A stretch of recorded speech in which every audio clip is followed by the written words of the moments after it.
Hoje nós vamos falar um pouco sobre enums no Swift e para se apoiar nisso eu vou usar essa doczinha que eu fiz no ScaleDraw e também em alguns exemplos que eu fiz aqui nesse playground do Swift. Como eu sempre digo, se você quiser acelerar essa aula, fique à vontade, porque explicar rápido é muito difícil, então eu vou acabar falando devagar. Aí você coloca em 2x, em 3x, whatever, e isso fica a teu critério. Acho que o primeiro ponto aqui sobre enums no Swift é entender um pouco do conceito, né? Então, aqui eu até escrevi o enum, ele é um tipo de dado personalizado. Nele você cria opções limitadas, o que torna o tipo ele seguro quando você precisa limitar casos de uso, né? Então você pode pensar nele como realmente um tipo de dado que ele é personalizado. Do mesmo jeito que existe um int que pode ser igual a zero, ou 1, ou 2, ou 3, ou 4, ou uma string que pode ser a qualquer coisa. Um enum, quando você cria um enum, é, você vai ter algum tipo de dado que você vai passar aqui limitado aos casos que ele engloba, né? Então, meu tipo de enum, que é o meu case, que ele é cheio de cases. E, enfim, esse é o conceito básico, então entenda que o enum ele é um dado personalizado que você cria. Em, e aqui eu vou usar alguns exemplos que eu peguei no chat GPT mesmo para facilitar. Eu acabei não escrevendo todo o código, eu fiz a curadoria aqui e tirei os prints. Então, assim, um enum básico, né? Eu vou mostrar aqui só para ficar um pouco mais palpável. Esquece essa parte aqui.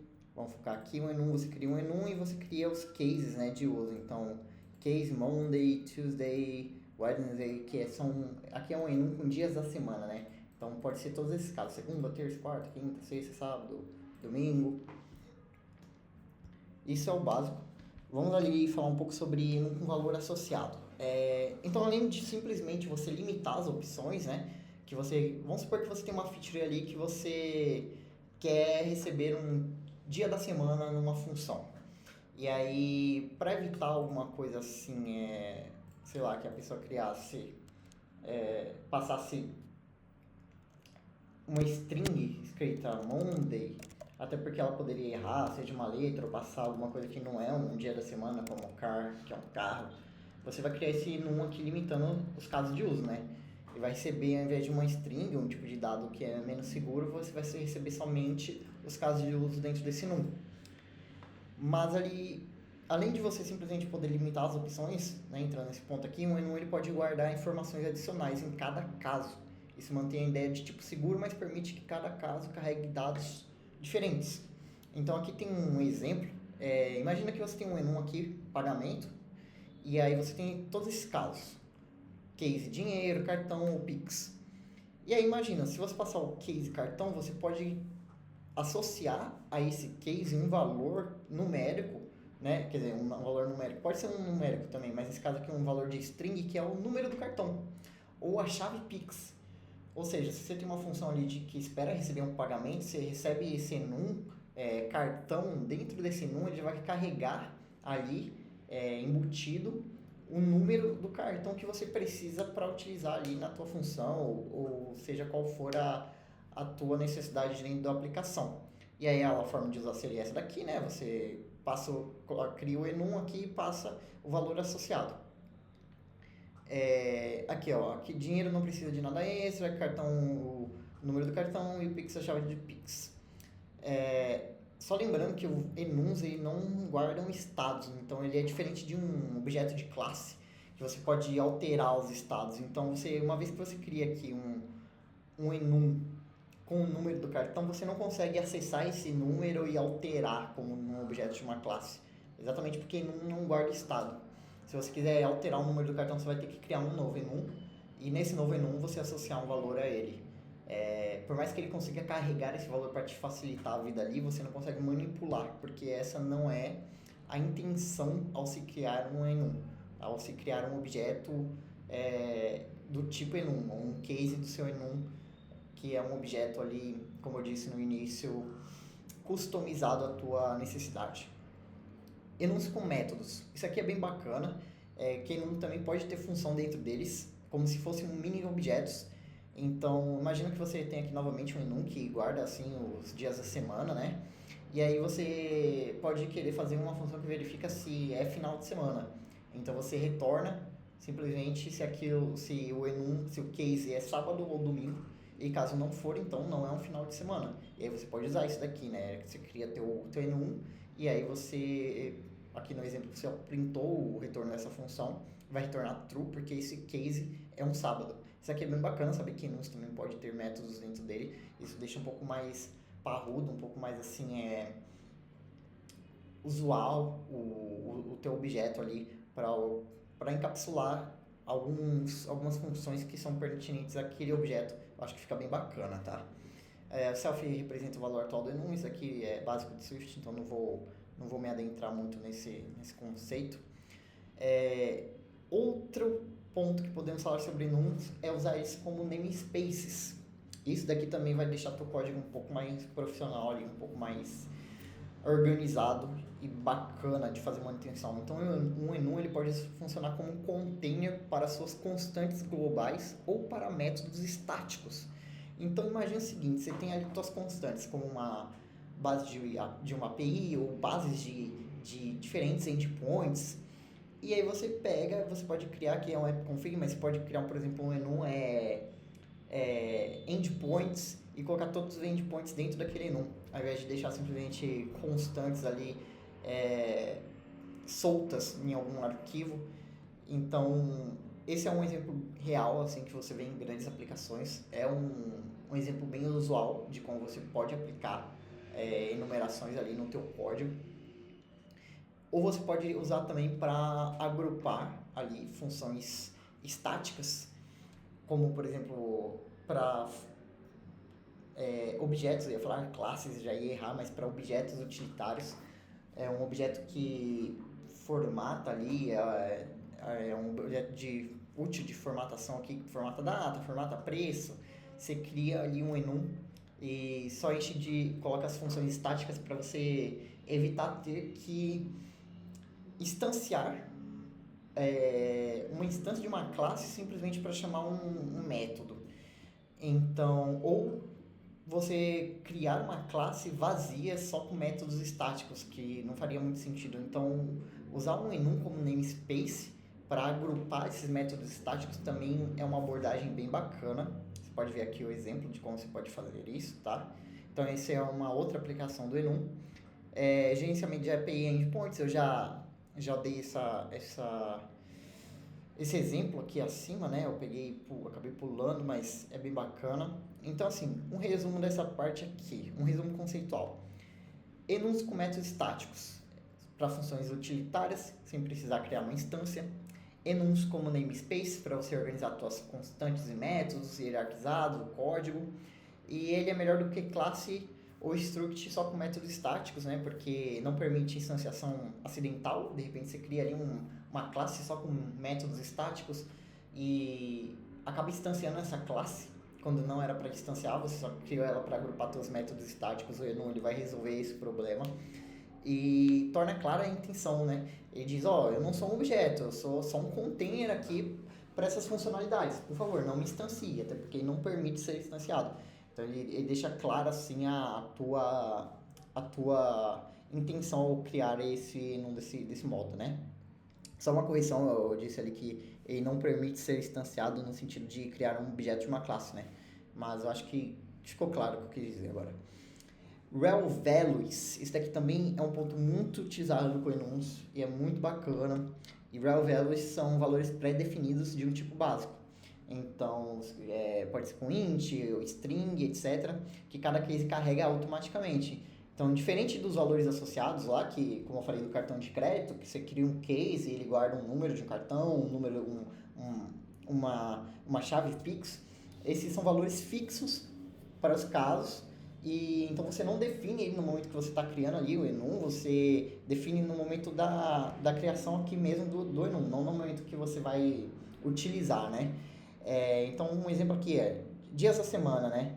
Você cria aqui o teu case, e aí você associa um rel value a ele. Então, se eu colocar lá, se eu instanciar, por exemplo, aqui, ó, today, days of week, Monday, e aí eu fizer today.relValue, vai me retornar o número 1, porque eu associei esse número 1 a esse case aqui, eu associei o número 2 a esse case. Novamente, se eu fizer, sei lá, freeday.relValue, vai aparecer 5. Então, isso é muito utilizado também, bem bacana. E aqui, eu acho que rel values são limitados, aqui é bom falar isso daqui, a inteiros, strings, those ou characters. Para dados mais complexos, você vai precisar usar um associate value, que é aquele caso de você cria um case e associa um valor no momento da utilização do enum, e pode até carregar um objeto de uma classe ou coisas do tipo, tá bom? Então, isso aqui também é um ponto bacana que eu deixei com strings, eu queria salientar, porque se você estender aqui o protocolo aqui de string, né, da classe aqui, no momento que você der um rel value no teu case, o retorno dele vai ser exatamente isso daqui. Então, se você colocar rel value, ele vai retornar cache como string, o card como string, o pix como string, tá? Aqui tem o teu exemplo aqui embaixo. Só para você ficar mais claro, tá vendo? Aqui o int eu associei o valor, né? Aqui eu não associei, mas como eu estendi string, então o Swift ele entende que eu quero transformar esse nomezinho aqui em string na hora que eu faço rel value. Ou se eu quiser também associar uma string, simplesmente aí eu defino explicitamente, né? Case cash recebe dinheiro, aí na hora que eu fizer cash.rel value, então vai ser dinheiro que vai ser retornado. Tá bom? Deixa eu ver, próximo ponto aqui, usos comuns. Só passando aqui rapidamente como que a gente pode usar isso comumente no nosso código, que é bem normal a gente trombar isso no dia a dia ali como um engenheiro de software iOS, tá? Um enum para representar estados, então um load state, né? Idle, ou loading, ou success, ou error. Imagina que você tem uma tela ali, uma screen, e aí no momento que você vai carregar, vai fazer uma chamada da API, você tem que ter lá seus estados para controlar, né? Para fazer um controle de estado. Aí você pode, sei lá, deixar como default loading, e aí você faz uma chamada na API, aí ela vai retornar um success com só os seus dados, né? Sua data, ou um erro, aí você seta uma mensagem de erro. Isso aqui, ó, nota que é o associate value que eu disse lá no começo. Você vai carregar ali a data caso for sucesso, ou uma mensagem de erro caso for erro, tá bom? Enum para modelar a resposta de API, então assim, mesmo caso você vai fazer ali vai fazer uma chamada na API, caso for um sucesso, você pega e retorna um success com uma data, caso for um erro, você retorna um failure com um erro aqui. Então, um exemplo, como usar, aqui uma situação, você pega um fetch users e API result é teu enum e enfim, aí let success recebe true, é uma simulação, então if success você retorna aqui, então assim, você faz a chamada na API, se for sucesso você vai retornar o teu case, success com a data, né, imagina que a tua API está retornando uma lista de nomes simplesmente, pode ser uma lista de nomes de usuários aqui, e aí você retorna success e passa essa data para você poder usar posteriormente. Ou se for um erro, você pega e retorna um erro, uma mensagem aqui genérica, faz a tua tratativa. E aí, na hora lá que você faz a tua chamada, você pode acessar aqui, faz um switch no enum, né? E caso for sucesso, você pega e faz o que quiser com os dados, aqui só tá printando. Ou caso for erro também, você faz o que você quiser com os teus dados. Outras características importantes que eu achei válido salientar aqui. Nós podemos usar enums com protocolos, então aqui em Swift enums pode conformar um protocolo, assim como structure classes, permite padronizar comportamentos independente do case. Então imagina que aqui você tem um protocolo describable, que você tem que ter uma função description, e aí tu estende teu enum aqui,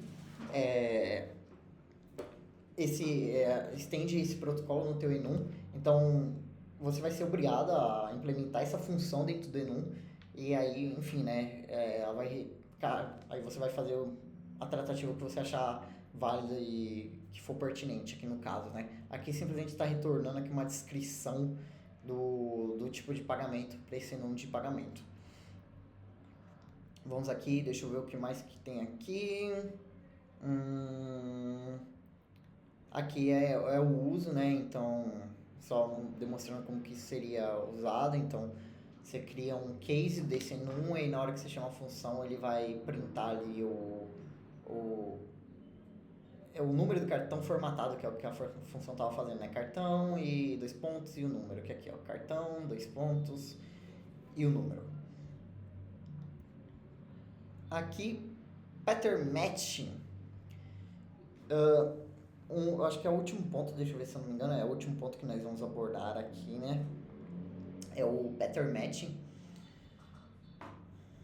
Então, o resumo conceitual do que seria, que eu achei importante anotar para ler. O pattern matching, ele é uma forma elegante de testar qual case do enum você tem e extrair seus dados associados, usando switch, if case ou wordlet. Então, nada mais é do que maneiras diferentes de você usar o teu enum ali, os teus cases, né? E de repente você poder até pegar os dados do associated value que você definiu. Então, você pode fazer isso com switch, com if case e com guard case. É bem intuitivo, usando o switch, que é o mais comum. Você cria um case e aí você faz um switch nesse enum, aí você faz a tratativa, ó, case. Se for cache, você faz algo, né, uma ação. Se for card, você faz uma ação. E aí você já tem aqui, ó, o associate value. Então, você pega o número do card, de repente, sei lá, valida, faz alguma coisa, faz uma chamada a partir daqui. Ou Pix também, ó, você pode pegar e acessar aqui do Pix. Então, a vantagem é que cobre todos os casos, garantindo segurança. O if, usando o if case, é quando quer apenas um caso específico. Então, você pode acessar o teu associated value fazendo um if case, ó, if case.card, que é quase um if, é igual uma estrutura condicional de if comum, mas aplicado no enum, né? If case.card, aí você pega aqui o associated value e aí você pega aqui a tua variável aqui, né? Recebe payment. Então, o que você está fazendo aqui? É bem tranquilo de ler, é que eu acabei me confundindo no momento de explicar, mas você cria aqui um case, você criou um case chamado payment aqui em cima. Você foi lá e criou, e esse payment é do tipo enum de card. Aí você fala, if case, se o payment for igual a card, aí vai entrar aqui na estrutura condicional. No momento que você entra na estrutura condicional, então você consegue pegar aqui a tua variável number que você tinha nesse case como associated value e utilizar, tá? Então é útil quando você precisa agir só para um case específico, quando você não quer fazer a tratativa de todos os outros cases, só de um case específico. E usando o guard case, né, que permite sair mais cedo se o case não for esperado. Ele é útil em funções, então imagine que você tem uma função aqui, processamento de pagamento, e você recebe um enum do tipo pagamento. E aí você faz assim, guard case. E aí você recebeu aqui pagamento, igual a lá de cima, né, que você tinha um payment. Você recebeu o pagamento que é do tipo do seu enum. E aí você fala o seguinte, ó, guard case, se não for cartão, ele simplesmente vai printar aqui, nesse caso, e fala assim, ó, não é cartão, ele vai dar um return, ou seja, vai sair da função. Então é igual um guardlet, que você usa ali para garantir que as coisas não estão nulas, mas no caso para testar um case específico de enum. Então, olha, eu tenho vários cases, pode ser cartão de crédito, pode ser dinheiro, pode ser Pix. Essa função só vai funcionar para cartão de crédito. Então, eu já começo ela testando, olha, é cartão de crédito? Ah, não é, então retorna, sai da função. É cartão de crédito? Aí você começa, sei lá, fazer a tua tratativa para processar os dados do teu cartão, né? Aqui eu cobri as coisas que eu achei mais interessantes de falar sobre enums. Tem alguns exemplos que eu fiz aqui, que eu vou deixar no link do vídeo esse arquivo aqui, né, do Playground, mas tudo que tem aqui a gente falou conceitualmente. Então aqui tem um case, um enum de dias da semana, que você pode ver que tem uma variável chamada message. Então a message ela vai fazer um switch no próprio enum, né? E se for segunda-feira, vai retornar hoje é segunda. Se for terça, vai retornar hoje é terça. Então, tu pode ver isso daqui. Deixa eu ver onde que eu tinha tratado isso daqui. É porque tá tudo meio comentado aqui. Aqui, ó. É, enfim, vai ficar meio bagunçado se eu tentar usar esse arquivo, vai explicar, mas vocês dão uma olhada com calma. Aqui tem uma order status, então pensa aqui que você tem uma order, que é uma entrega ali, né? Então ela pode estar pendente, pode estar cancelada, pode estar finalizada. E aí eu tenho uma função aqui desse enum que fala, ó, seu pedido está aguardando aprovação, seu pedido está sendo enviado, para demonstrar como que enums podem ter funções dentro deles. Eu tenho esse enum de pagamento, né? Esse enum de pagamento ele está servindo para mostrar como que você pode aqui no Associate Value carregar dados um pouco mais complexos, porque se você parar para notar, eu criei uma classe cliente, esse customer, e aí eu falei, ó, Case Ultravioleta Card, que é o cartão black lá do Nubank, ao invés de passar só uma string aqui, como esses outros tipos de pagamento, eu quero que você passe um objeto mais complexo, que é um cliente, aí dentro ele vai ter nome, idade. Simplesmente para mostrar mesmo que Associate Cases podem ter dados mais complexos aqui neles. Essa é a intenção dessa classe aqui que eu criei junto com esse enum, para vocês verem como que os Associate Cases do enum eles não se limitam a dados simples do Swift, eles podem carregar dados mais complexos como classes. E esse rate states aqui também é mais um exemplo de como você pode usar funções dentro de enums. E você vê aqui tem o web funcionando, então eu fiz algumas tratativas aqui na classe main, até perdi aqui o fio da explicação.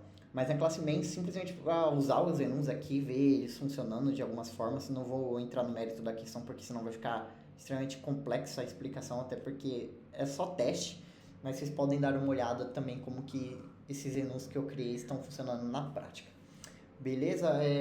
Provavelmente vai ter um post no blog também sobre essa aula. Dá uma olhada lá, se foi útil de alguma forma para você esse vídeo.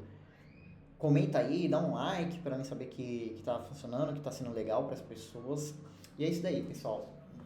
Vou continuar fazendo outros conteúdos aqui sobre Swift. Se tiver mais algo sobre enum que eu ache legal, que eu acabe olhando aqui, que vale a pena ser explicado, eu trago um vídeo falando sobre isso também.